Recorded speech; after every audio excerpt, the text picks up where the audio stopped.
when the biographers and historians write the history of the 20th century, Bill Gates is going to go down as the best businessman of our century, and Microsoft is one of the greatest companies of the 20th century. He and Paul Allen really saw from the beginning the kind of potential that it had to change the lives of all of us. By the time he went to college, it was probably beginning to be quite clear to him that what he was going to do was going to have to do with computers. What makes Gates so competitive is that he finds it fun. He finds this like a thrilling game, like the games he used to play as a kid. I think people would say that they perceive Microsoft as always playing with both feet on the foul line. I have no doubt that 100 years from now, he will be talked about in the same way that Rockefeller and Carnegie and Ford are talked about, as people who transformed an era.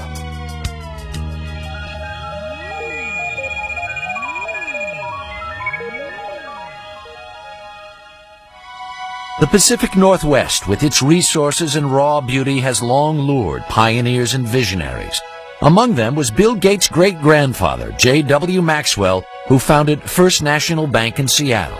The Maxwells enjoyed their privileges and social position, but were never ostentatious.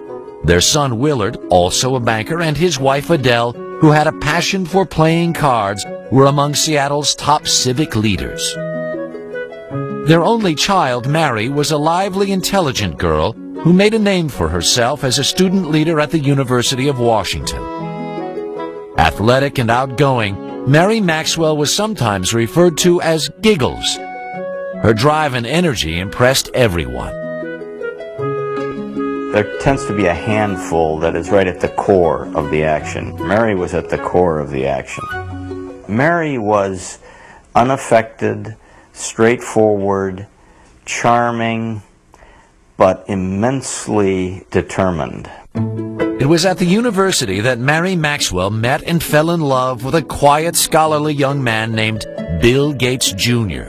Bill would go on to become one of Seattle's most prominent attorneys. When Bill and Mary wed in 1951, she decided to give up a career as a teacher to raise a family and devote time to charitable work. The first of the Gates' 3 children, Christy, was born in 1953. She was followed by a brother, Bill Gates III, born on October 28, 1955. He was given the nickname Trey. That derives from the fact that he was William H. Gates III, and the card players in the family think of anything with a 3 as being a Trey, so he became Trey. His mother had an extremely close relationship with young Bill. She even took him with her when she volunteered as a lecturer in Seattle schools. Soon her precocious son would read the World Book Encyclopedia from A to Z. We'd lose him sometime for hours at a time, and when I would ask, "What are you doing?" he'd say, "I'm thinking, Mother." They say curiosity killed the cat, but it didn't kill Bill. Bill was curious. He was always eager to know more, and he had encouragement from his mom and dad. The Gates family prized competition, and young Bill loved testing his mettle in outdoor activities and indoor games. Among his favorite board games were Risk, in which the object is world domination, and Monopoly, where being in the right place at the right time can make you rich. He was competitive in cards with his sister, races to see who could do jigsaw puzzles faster, ski racing, sailing, whatever. He wanted to do it well and as good as the other folks that he was with. Every summer, the Gates family went off to their place on the Hood Canal called Cheerio. It was here that Bill, his younger sister Libby, family members, and friends staged their own Olympic Games. If you stayed overnight and had a couple of days with them, you would come away exhausted from games and activity. It was a very lively scene. It was definitely competitive, there's no question about it, and the children were all part of that. There was never a dull moment. The first World's Fair in the United States in 2020. The Seattle World's Fair opened in 1962, displaying the wonders predicted for the 21st century, including computer technology. Young Bill Gates got an eyeful. Imagine, if you can, an electronic brain. Bill often returned to visit the high-tech exhibits. It was clear that he had a natural talent for math and science. But he was also becoming something of a loner, showing signs of preteen rebelliousness that put him at odds with his mother. Mary and I grew up in very orderly families where parents were controlling personalities, and we carried that forward. And that particular mode wasn't exactly consistent with Bill or Trey, who somewhere around about 11 or 12 began to be very independent emotionally. He was quite willing to make up his own mind about what he wanted to do and not do, and that was really tough for us, particularly for Mary. He was kind of lost. I mean, he was ill at ease in school, wasn't sure exactly how he wanted to spend his time. Obviously a very smart, brilliant kid, but kind of lacking direction. And he went through some counseling at that time. He went through a change in his school. While they believed in public education, Bill's parents realized he'd find more direction and discipline at Lakeside, Seattle's best private prep school. Lakeside only accepted the brightest and the best students, and at Lakeside, Bill began to blossom. He made new friends and relished academic challenge. He was an excellent math student. He was excellent across the board. I mean, he was a superb drama student and interested in reading all different kinds of books and so forth. So he wasn't just totally math science oriented. He had a wide breadth of interests. When Bill started high school in 1969, the U.S. space program was at its apex. Apollo 11 took men to the moon that July, and computers made it possible. They were giant machines that cost millions of dollars and required an army of people to run them. Most schools then could never consider buying a computer, but Lakeside had made an extraordinary deal that would be fateful for Bill Gates. A Seattle company offered the use of its computer through a teletype link to the school. Young Gates was immediately entranced by the possibilities of this primitive machine and started spending every free moment in the computer room. The story has often been told, and it's completely true, that he would get up at night and leave and go over to work on the computer and come back, and we wouldn't know that he'd been gone. As I recall, the headmaster here was asked at a parents' meeting once, "Do you have a drug problem here at the school?" And his response was, "No, I don't think we have a drug problem, but we do have a number of students that are hooked on computers." Bill Gates shared this addiction with an upperclassman named Paul Allen. They could not have been more different. Allen was 2 years older and substantially larger. Allen was quiet and contemplative. Bill could be shrill and confrontational. Who knew this odd couple would change the world? They bonded by writing software code together, and somewhat competitive, Paul Allen and Bill Gates. They every now and then would have fights. At one point, Paul Allen kicked Bill Gates, who was a little bit younger, off of the little group they had as writing software, but then he realized that he needed Gates back. He couldn't do it without him, and Gates said, "Well, I'm happy to come back, but this time I'm going to be in charge." By 1970, when Bill was just 15, he and Paul Allen went into business together. They made $20,000 with a computer program called TrafoData, which measured traffic flow in the Seattle area. Although Bill had the luxury of family money, he was determined from the start to make his own fortune. The father of one of Bill's boyhood friends said Bill always had a nose for the dollar. Even as a kid, he knew the value of a contract, and even had a contract to use his older sister's baseball mitt that was signed in a legal document. In the summer of 1972, at the age of 17, Bill went to Washington, D.C. to work as a Senate page. His exposure to politics and government would come in handy later on.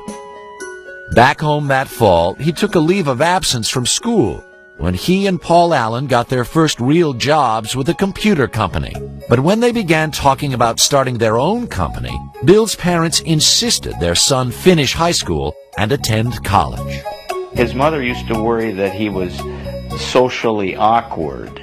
Well, maybe he was, but he had other things on his mind, and he was not rude, he was not abrupt. He was marching to a different drummer. He's a genius, and he has a different agenda. Bill graduated from Lakeside in 1973, and his parents took great pride in his acceptance at Harvard University. But his destiny had already been set in motion. It was computer-driven. In the fall of 1973, Bill Gates said goodbye to his family and Seattle and headed east to Cambridge, Massachusetts. As a freshman at Harvard, he thought briefly about preparing for a career in law, but no course of study ignited his imagination like his work with computers.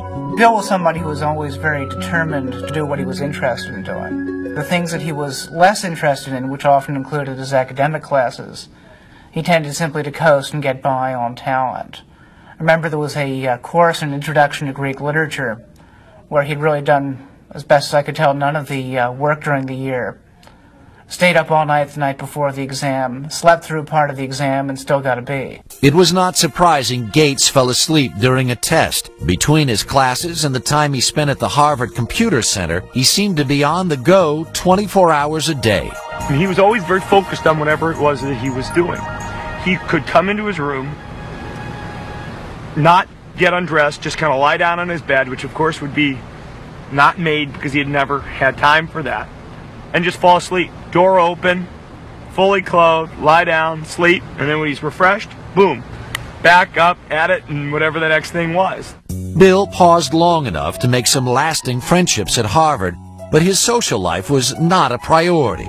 He dated only occasionally with varying degrees of success. I interviewed several women who had dated Bill just briefly, and one told me the very first question Bill asked her was, "What did you score on your SAT test?" You know, this is not exactly, you know, what a young woman wants to hear. For Bill Gates, though, he had scored a perfect 800 on his math portion of the SAT, and this was a matter of pride with him, and he wanted to make sure whoever he was dating, you know, had scored a pretty high grade.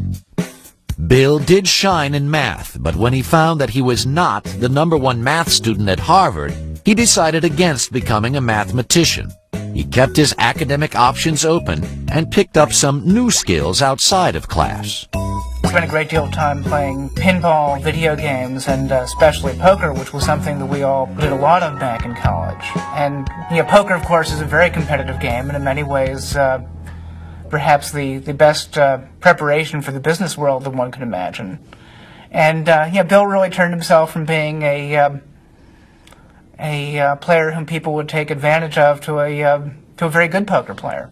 But it was Paul Allen, Bill's former schoolmate and business partner, who delivered Gates' biggest stroke of luck. Allen had moved to Boston from Seattle for a job. In December of 1974, he picked up a magazine in Harvard Square. The cover of Popular Electronics announced the arrival of the world's first mini-computer kit, the Altair 8800. He rushed to show it to Bill. Gates and Allen knew instantly that the day of the personal computer had arrived. They saw that this was going to be an incredible force, an incredible dynamic for the society, and recognized the moment. The Altair was made by a small company in Albuquerque, New Mexico, not far from the former atomic testing grounds at Alamogordo. Ed Roberts, who ran the company, was looking for someone to create software to run on his little computers. Gates and Allen convinced him that they were the ones who could do it, and worked day and night at the Harvard Computer Center for 2 months. In February of 1975, Paul Allen went to Albuquerque to test the program. When he loaded the Altair with what Bill Gates called the coolest code I ever wrote, it worked. The importance of that moment would have an historic impact on the computer industry. I don't think we appreciated the significance of the Albuquerque thing when it first happened.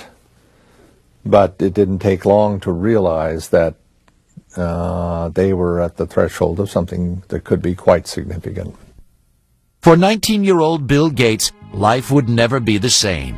In the summer of 1975, he and Paul Allen formed Microsoft. Their ongoing work with Ed Roberts' company became so consuming that Bill dropped out of Harvard just before his senior year and moved to Albuquerque. Mary Gates was deeply disappointed. We told him that we'd put some money aside for him to attend school, and if he didn't finish in a few years, we'd have to make some other use of those funds. And by that time, he allowed us out. That would be okay. He'd probably be able to afford to go back if and when the time came. Bill was certain that he'd made the right decision, but making it its software would not be easy. Back then, the personal computer culture was populated by users who shared new information and software. They were not interested in paying for it. It was a custom that put Bill at odds with his peers. Hey, it was a bunch of high school kids and college kids who were doing something very non-mainstream. And Bill was very unpopular because he said, hey guys, don't steal this stuff. We made it and we own it. And that was, yeah, he was one of the business guys in what was a lot of geek hackers. In fact, Gates wrote an open letter to computer hobbyists chastising them about making copies of Microsoft's program. It stated, as the majority of hobbyists must be aware, most of you steal your software. Hardware must be paid for, but software is something to share? Who cares if people who worked on it get paid? Is this fair? But those who have been reported to us may lose in the end. He was looked at as kind of a renegade, and it was different, a different ethic than prevailed at that time. But I'm not sure that the software industry would have evolved in anywhere near the way it has without somebody standing up and saying that that was necessary. Bill had also been battling with Ed Roberts, who considered him spoiled and obnoxious. The two disagreed about almost everything, and Roberts was a formidable adversary. Ed Roberts was a massive man, something like 6'6", weighed 300 pounds. Here Bill Gates was. He formed Microsoft at age 19, and he looked like he was 13 years old. He was standing up to this bear of a man, going face to face with him and screaming and shouting matches. A final confrontation came in May of 1977, when Roberts sold his business, and Gates had to sue to keep the software he and Paul Allen created for the company. Gates won. We take a hard line on software. Microsoft expanded into new software languages, and Gates and Allen started to sell their products to other computer companies. At the end of 1978, with sales approaching the 1 million mark, they moved Microsoft from Albuquerque to Seattle. Bill was glad to be home and soon added Pitchman to his rapidly expanding resume. We always design with the future in mind. Our research people are always tracking the latest in hardware and software technology. It was Bill Gates who was actually the real marketing genius behind Microsoft. Early on, he was the one who was actually going out on the road and trying to sell this company and its software. And oftentimes, he would take his mother with him on these trips. Bill's highly respected and well-connected mother would come to play a pivotal role in Microsoft's future. Mary served on a number of corporate boards as well as the University of Washington.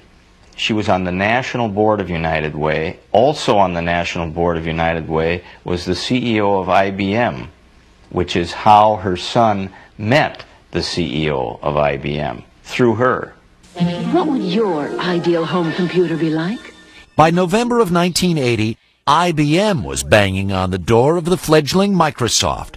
The largest maker of computers in the world now wanted to talk to Gates and Allen about coming up with an operating system for their new line of personal computers. From the beginning, IBM misjudged Bill Gates. He looked like a sub-teen, he was skinny, had a real mop of hair, kind of casual, and basically people didn't take him seriously as a business person. But IBM soon discovered Gates was no amateur. He quickly convinced them that Microsoft could deliver their new software. First, he purchased an existing operating system which he then adapted for the IBM personal computers, calling it MS-DOS. Bill Gates, as he's often done as a shrewd businessman, knew where to get an operating system. He just went down the road a few miles and bought it for $50,000. But then the real brilliance was that when they developed that operating system for IBM, IBM wanted to buy the source code, which would have given them the disk operating system, or what became known as DOS, and instead Microsoft refused to actually sign the rights over to DOS. By not owning the rights to the operating system, IBM would now have to pay Microsoft a licensing fee for every single copy of DOS installed in its computers. In the company. As other companies introduced personal computers that were cheaper than IBM's, Microsoft sold the same operating system to them too. There were all kinds of computers that were being conceived at that point in time. And it struck me that I don't know who will win in the hardware business, but Microsoft has a very good chance to win in the software business. Between 1978 and 1981, Microsoft's growth was staggering. The staff was enlarged from 13 employees to 128. Revenues mushroomed from $4 to $16 million. By 1983, 30% of all the personal computers in the world were running Microsoft software. Still, Bill Gates never took his eye off the bottom line. He never flew first class unless it was absolutely necessary. You would often find him sitting in coach, in fact with a blanket over his head so he could get some sleep. So his parents taught him well early on the value of money and hard work, and translated later into his life with not only how he ran his personal life, but how he ran Microsoft. My name is Bill Gates. I'm chairman of Microsoft. The early 1980s was an exciting time for an industry run mostly by people under 30. Microsoft began working on software for innovative companies like Apple and its guru, Steve Jobs. Apple's Macintosh computer and software were ingenious and user-friendly, and many believed Apple was the way of the future. To create a new standard, it takes something that's really new and really captures people's imagination. And the Macintosh, of all the machines I've ever seen, is the only one that meets that standard. It wouldn't be long before Microsoft and Apple would be locked in a bitter battle. And Bill Gates' partner and boyhood friend would be in the fight for his life.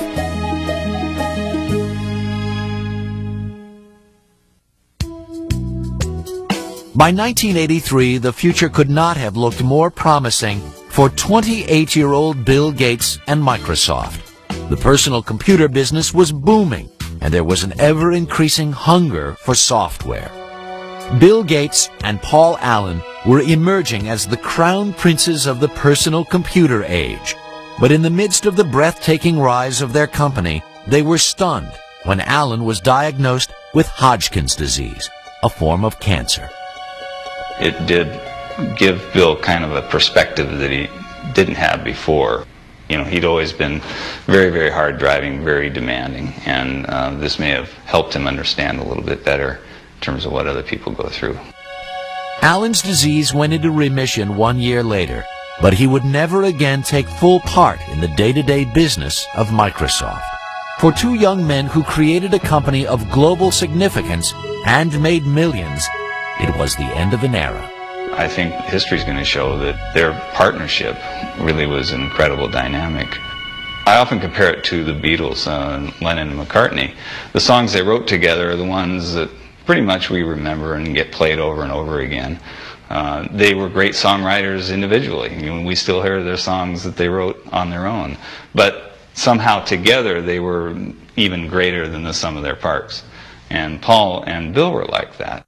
By 1984, Bill Gates had become the singular face of Microsoft. In April of that year, he was heralded by Time magazine as the quintessential representative of a new breed of businessman, one who understood both nuts and bolts technology and corporate strategy. When you work with Bill, you can see that in almost any meeting you're in or anything you're discussing, Bill instantly puts together a profile of all of the cases. What about this? What about this? What about this? What about this? What about this? He almost builds this checklist of everything that can possibly happen in his head in a very structured way, and then he runs through it. Protect mode file systems. Microsoft was often referred to as a math camp, where Gates' demanding management style kept the creative process churning and sometimes set off heated confrontations.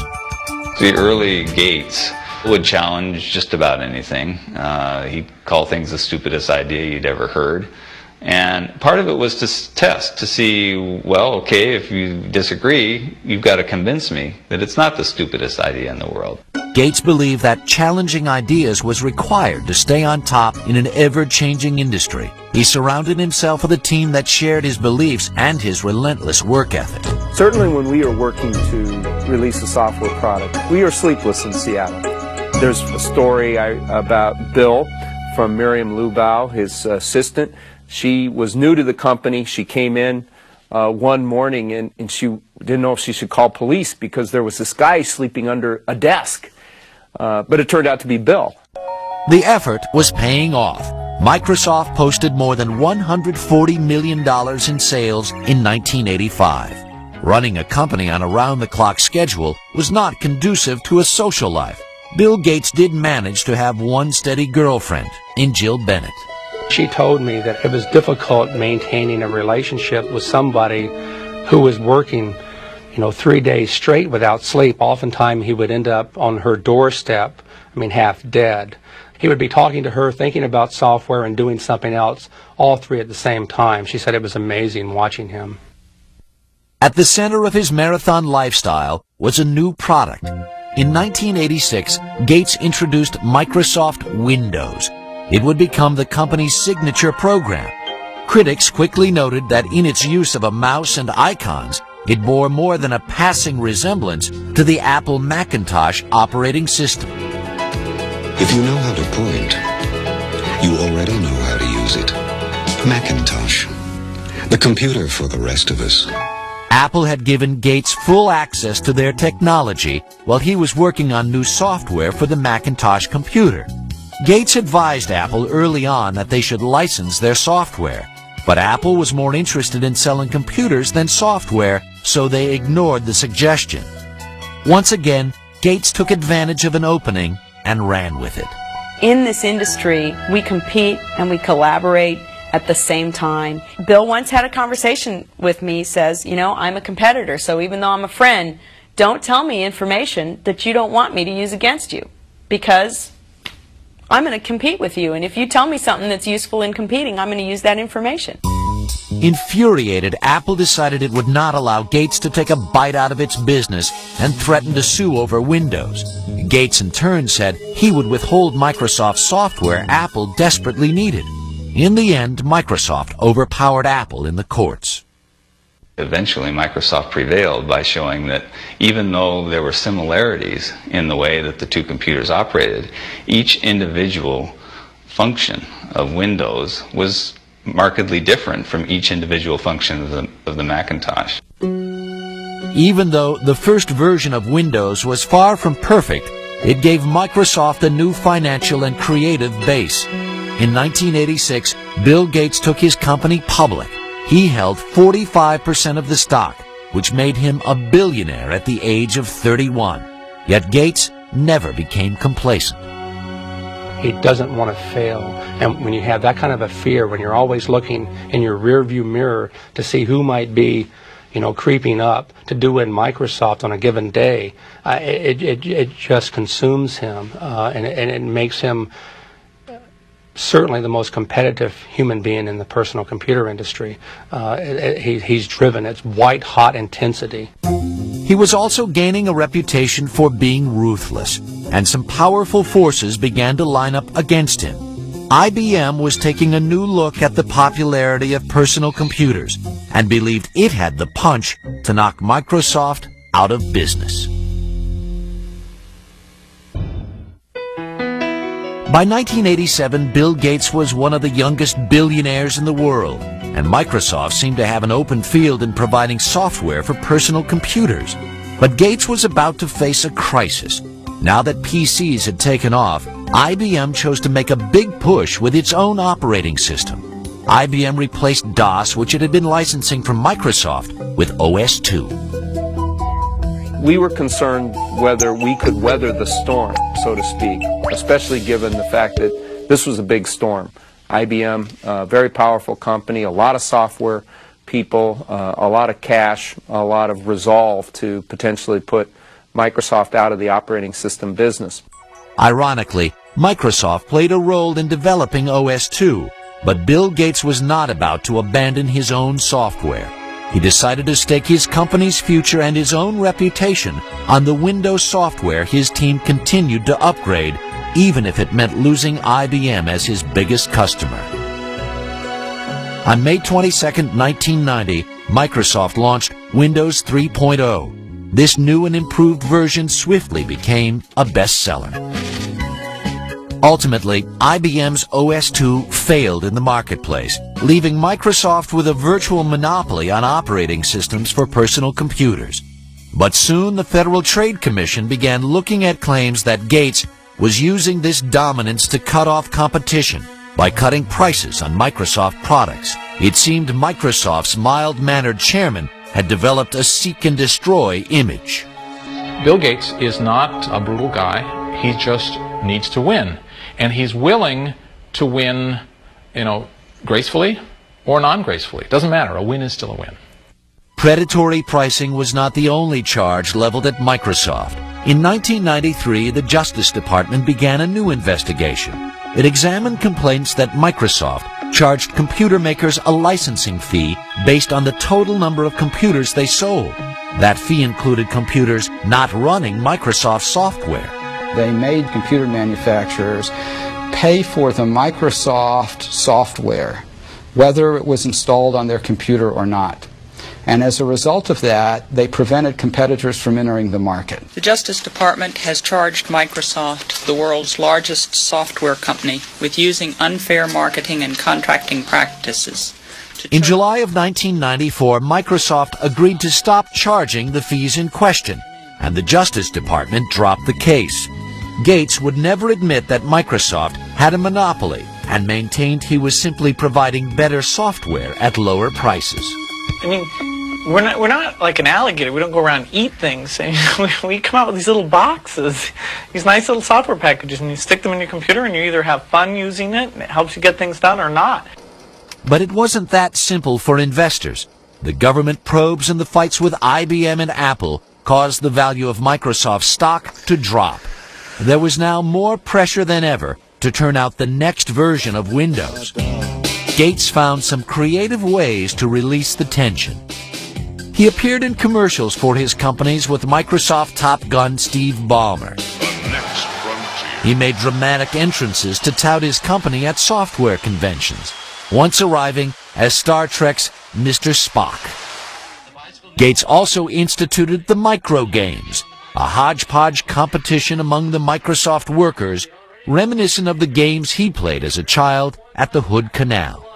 It was like summer camp for adults. We'd all go to his house, and he would spend months figuring out what the various games would be, and he would be sort of the master of ceremonies. He'd form us into teams, very carefully figuring out the dynamics of the teams and how we might all interact. And then we would have to do these like summer camp games. And I met Melinda first at one of those micro games. Melinda was 28-year-old Melinda French, a Duke graduate with an MBA. She had been working as an executive at Microsoft for several years. It was becoming increasingly clear to Bill's family and friends that she was the woman that the 37-year-old Gates had decided to marry. He dated Melinda for quite a while before they got married, and so I saw them together over the years, and they always looked like they had a very special thing going, you know, a level of intimacy and a level of intellectual connection that just caused sparks. She's a really wonderful person, a perfect match for him. Very, very bright, very organized, very supportive, very interested in family and good family life. Bill and Melinda were wed in Hawaii on January 1st, 1994. The night before the ceremony, Bill had arranged for a special serenade. He had Willie Nelson play the night before his wedding, and it was a total surprise. Bill got up and he said, you know, I really love Melinda, and I really want to sing her some songs tonight, and I don't sing that well, and so I asked a friend of mine to come and do a little singing for us, and so it was a big surprise. In Melinda, Bill found a partner who recognized his commitment to Microsoft and understood the professional demands of his business. But just months after his marriage, the bliss Bill shared with his family would turn to heartache. His mother, Mary, who had been his most devoted ally, was diagnosed with breast cancer. She died in the early morning of June 10th, 1994. Bill rushed home to be at his mother's side. When he came to the house that night, he'd been stopped by the police on the way because he was speeding. And of course, the policeman recognized him. It wasn't the first time he ever got stopped for speeding, by the way. And they looked at him and they said, well, what's going on? Because he said, you know, I was sitting there and the tears were just running down my face. And the policeman said, well, he said to the policeman, I'm sorry, he said, my mother just died. And the policeman said, well, you go ahead, you go on home, but please slow down a little bit if you don't mind. So he was very deeply affected by his mother's death, as we all were, of course. In the years that followed, Bill picked up where his mother left off by creating a philanthropic foundation. Gates was a billionaire with enormous power. Microsoft was a dominating giant. What the government thought was time to cut Bill Gates and his company down to size. By 1995, 39-year-old Bill Gates had settled into a new life as a married man. With his wife Melinda, he took time off to explore the world from Africa to China. It seemed that Bill Gates now truly had it all. This is a man so successful, his chauffeur is Ross Perot, ladies and gentlemen. Please welcome Bill Gates and the Bill Gates Dancers. 1995 was also a banner year for Microsoft. Windows 95 was introduced to great fanfare. Tonight Show host Jay Leno kicked off the ballyhoo for the new software. Windows 95 is so easy, even a talk show host can figure it out. Clearly, Gates was still Microsoft's best salesman, but from now on it wouldn't be all business for the boss. On April 26, 1996, Bill and Melinda welcomed their first child, a daughter, Jennifer. He just loves that little girl. It's just so marvelous to see. It's very gratifying to a father to see his own son have the same feeling about children that I did about him and his sisters. So it's really gratifying. At the age of 42, Bill Gates was an icon of the American establishment, the richest man in the world with a personal net worth of more than $50 billion, and a member of a power elite, which included President Bill Clinton, who shared his newfound enthusiasm for golf. The Gates style never meant flaunting wealth, but Bill spent considerable money for convenience and comfort. In 1997, Bill, his wife, and his daughter moved into a $54 million dream house. Along with family and guest quarters, there is a library housing the Leonardo da Vinci notebook for which Gates paid more than $30 million. Even though the house serves many business functions, for the Gates family, it's just home. It's a remarkably family-friendly home, given what it is. I remember the first time going there after it was fully finished, walking through it and seeing, you know, Little Tikes cars in various places and things like that. I mean, this is not an antiseptic home that you feel afraid to touch anything or sit anywhere. While Gates may live in a high-tech palace, he has maintained the sense of public service Mary Gates gave all her children. He has committed himself to giving away the bulk of his fortune with the help of his wife and father through the William H. Gates Foundations. They've donated $200 million for computers in libraries around the country, so others can experience the excitement Gates found as a child. Not everyone in this country can afford access to a computer, and it just makes him realize that offering that kind of access to all citizens, be they 12 years old or 92 years old, will allow everyone to pursue that same excitement that he had as a youngster at Lakeside. Gates and his family have also donated an estimated $800 million for educational projects and medical research. Although he's been criticized for not spending more time and money on philanthropy, at 42, Gates is not ready to give up the helm at Microsoft. The industry keeps changing. I mean, it's the perfect game because it never ends. You can't sit down and relax. In fact, by 1997, Gates found that he was way behind in the exploding Internet market. A company called Netscape was dominating sales of Internet browsers, the software needed to access Internet websites. In some sense, I think the Internet gave Bill a whole new lease on life because it was something new to conquer. Gates set out to close the gap with Netscape by including Explorer, his browser with every copy of the Windows operating system. It was viewed as a move to eliminate his chief rival. If Microsoft chooses to disadvantage Netscape or any other competitor, then the consumer doesn't get a fair choice. When the consumer doesn't get a fair choice, the market can't work effectively. Gates has been portrayed as a bully on some Internet websites, with his company controlling 95% of the world's PC operating systems. Many users believe he has prevented better products from entering the marketplace. In March of 1998, Bill Gates was called to the Senate, where he was once a page. Again, he was charged with running an illegal monopoly. In the electronic marketplace, Microsoft has the power today to exercise predatory and exclusionary control over the very means by which we access this Internet. It's a lot like General Motors having the ability to dictate what type of gasoline you put in your car, or what interstate you can drive on, or even how you get on the interstate. Despite the accusations, an earlier injunction preventing Microsoft from giving away its Internet browser with Windows 98 was revoked. But Bill Gates was still not out of the woods. In May of 1998, the Justice Department in 20 states filed an antitrust suit against Microsoft. The legal entanglements of this case may take years to unravel, and the ongoing investigation has taken its toll on the youthful chairman of Microsoft. I think it's been a real punch to the gut for Bill.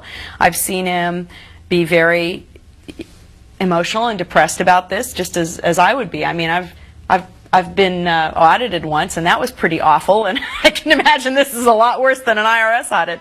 Gates may be wounded by the attacks made on him and Microsoft, but his business is still robust and expanding. In 1996, he ventured into television for the first time with the 24-hour cable news channel MSNBC. And he now owns the world's largest archive of digitized photographs and art images. Gates has also been exploring the use of computer technology in entertainment with Hollywood moguls like Steven Spielberg.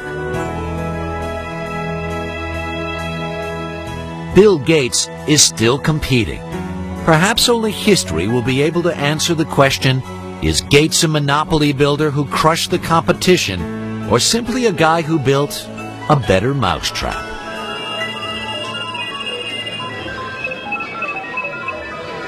When the biographers and historians write the history of the 20th century, Bill Gates is going to go down as the best businessman of our century, and Microsoft is one of the greatest companies of the 20th century.